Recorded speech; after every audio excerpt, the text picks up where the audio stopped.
Сауранның сазы Қотыр бұлақтың құмы. Кеше ғана жер астында жатқан табиғат байлығы бүгінде Абайхан мырзаның арқасында шекара асып мұхиттарды кесіп өтіп әлемді шарлап жүр. Халықаралық көрмелердің сөресінен орын алып сапасымен талайды таңдай қақтырған бұл туындыларға қызығушылық жоғары. Мұның бәрі ең алдымен сапалы сазға, кейін қол өнершінің шеберлігіне тікелей байланысты. Құмыраларды тірілту деген мақсат болды менде. Өйткені бұл кәсіп жоғалып бара кәсіптің бірі, соны жаңғырту менің мақсатым болды. Сосын өзін зерттей келе, әр ұлттың өзінің бір керамикасы бар.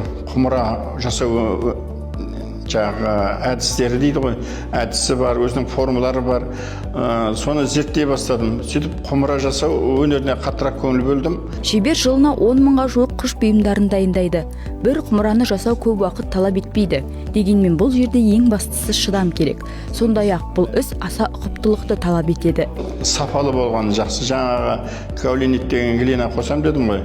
Ол қосқан кезде алайдың созылмалығын арттырады. Кварц құмын қосуға болады. Ол өйткені күйдірген кезде глинамен бірге балқып, саздың сапасын арттыра түседі. Шебер құмыра жасауда қолданатын ерекше әдісімен де бөлісті.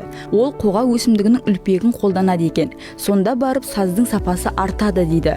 Оның адам денсаулығына пайдасы болмаса еш зияны жоқ. Бүгінде ол тек бұйым жасап қана қоймай, өзінен кейін із қалдыру үшін шәкірт тәрбиелеуді де басты міндет санайды. Әке жолын бүгінде оның балалары да жалғап, отбасылық өнерді дамытып отыр. Үйірмесі былтыр пайдалануға берілген қол өнершілер қалашығында өтеді. Мұнда жұмыс қызу. Маусым басталғалы келушілер қарасы көбейген. Ғимарат бүгінде Түркістанға табан тіреп, кесенеге тәу етіп келген туристердің кәдесый алу үшін соқпай кетпейтін орнына айналған. Бұл облыстың 8 жылда қол жеткізген маңызды жетістіктерінің бірі.